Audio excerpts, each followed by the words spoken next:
kuliah itu di zaman sekarang, di era yang serba digital ini, menurutku udah nggak relevan, betul. Kata-kata relevan. Karena kuliah itu pelatihan skill kan untuk mempersiapkan ke dunia kerja. Kecuali beberapa profesi dan beberapa bidang ya, contoh seperti kedokteran dan hukum. Tapi di luar dua itu menurut gua nggak ada ilmu baku yang bisa dipelajari. Contoh, kuliah marketing, belajar apa itu marketing? Teori-teori dasar, Hmm. apa? Kuliah bisnis. Belajar apa? Bisnis model kanvas, dosen aja nggak punya bisnis. Mau ngajarin gimana? Apa yang mau belajar tuh? Ya kan? Value proposition design. Ya, lu misalnya mau belajar marketing, kenapa nggak belajar di sini? Ya kan? Belajar caranya bikin media di sini sama orang yang praktisi yang beneran bikin media, ya kan? Wah, thank you. Masa dosen nggak pernah bikin campaign, nggak pernah kerja sama brand, yang misalnya lu bikin setiap hari nih misalnya, setiap hari emang lu punya tim udah kerja sama brand, ngerti media, placement itu di luar kepala lah gitu. Ini dosennya nggak pernah nih seumur hidupnya terus ngajarin lu marketing. Jadi menurut gua nol yang bisa dipelajari di sana. Kecuali lu ambil misalnya yang sangat spesifik. Misalnya lu mau jadi aerospace engineering, lu ambil di MIT, itu bisa lah lu belajar. Tapi kalau yang kayak di Indonesia, marketing, bisnis, manajemen, itu lu bisa belajar online semuanya. Tapi ada yang bilang kayak gini bro, dosen karena memang dia nggak punya bisnis, karena hidup itu terbagi. Ada yang fokus pada teoritisnya, ada yang fokus pada praktisisnya gitu. Ya bener, kayak orang bilang kan coach basket. Tapi kan coach basket yang jago-jago dulunya pernah banyak yang pemain. Jago-jago loh. Yeah. Coach bola aja jago-jago. Main bolanya tuh kalau diadu sama lu di jalan mungkin kalah lo sama coach bola yang udah tua gitu. Jago-jago mereka. Jadi jangan ngomong kayak gitu. Dosen itu agak sedikit beda, ya kan? Mereka banyak yang cuma dari lulus mereka jadi asisten dosen, lalu jadi dosen, habis itu ngajar. Akhirnya nggak ada real life experience yang bisa di-share ke mahasiswanya kan. Dan itu kan jadi sebuah industri yang dimiliki oleh kampus-kampus ini. Ini industri besar, triliun dolar. Yang sebenarnya kalau di luar negeri juga harusnya banyak yang gratis. Contohnya seperti Harvard, Stanford, Wharton. Itu kan mereka punya endowment fund yang besar sekali. Mereka punya dana abadi yang besar sekali. Kenapa harus orangnya masih bayar? Itu kan pertanyaan. Itu industri, ini kan industri.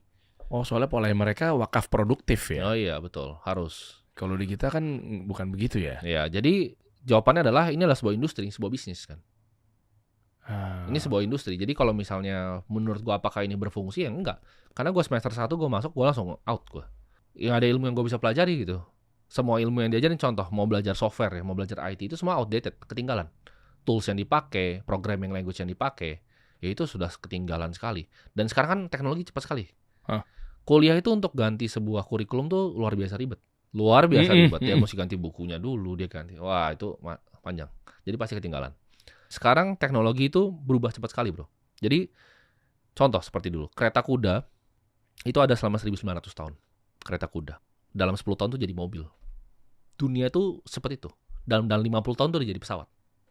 Kereta kuda 1900 tahun. Begitu-begitu terus. Temen roda tuh 1900 tahun. Tapi dari situ ke mobil tuh 10 tahun. Dari mobil ke pesawat tuh 50 tahun. Nah, itu masih ada 1900-nya? Enggak, itu tapi kenapa lambat? Ya enggak. Progres tuh begitu bro. Teknologi. Dia tuh kurvanya begini, teknologi. Oh, enggak langsung begini ya? Iya, dia begini pelan terus dia langsung terbang. Sama seperti artificial intelligence ini nggak ada yang paham ini tuh barang ini akan kemana ke depannya. Ini kita baru di awal-awal. Ini ibarat handphone tuh masih yang balok yang gede bro. AI sekarang. Nextnya mungkin gue nggak perlu datang ke sini. Gue bisa bikin model diri gue pakai muka gue ngomong sama diri langsung.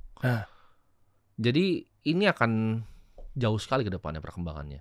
Dan kripto itu salah satu teknologi yang gue sebut. Ini sama seperti internet bro. Jadi kripto itu bukan barang yang kayak orang lain pikir. Oh ini scam atau apa. Ini revolusi teknologi. Karena dari zaman dulu, ketika gue transfer uang ke lu, itu selalu dibutuhkan pihak ketiga. Kecuali kita fisik, gue kasih kertasnya gini kan. Oh iya. Gue harus ke bank catat, bank kasih ke lu. Harus begitu, harus ada pihak ketiganya. Sekarang enggak, gue bisa langsung ke lu.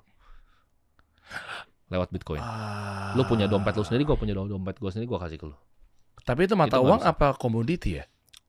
Jadi kan kalau kita bedah dari white paper ditulisnya Bitcoin ini, ditulisnya peer to peer electronic cash system. Jadi ini awalnya dibikin untuk nilai tukar sebenarnya. Awalnya. Jadi konsep awalnya adalah nilai tukar, tapi sekarang orang melihat ini sebagai store of value, penyimpan nilai. Jadi contoh, kita ngomongin kereta kuda lagi deh, kita pakai kereta kuda. Zaman dulu orang bikin kereta kuda, ini ada raja nih, ya kan? Bayar yang bikin kereta kuda. Bayarnya pakai apa zaman dulu? Pakai emas, kepingan emas. Orang yang bikin kereta kuda itu kerjanya ngapain? Bikin kereta kuda, dia nggak perlu investasi. Nah sekarang orang kayak lu, contoh, media ya kan, dapat placement dari ads. itu lu harus berinvestasi loh. Kalau nggak uang lu kegerus.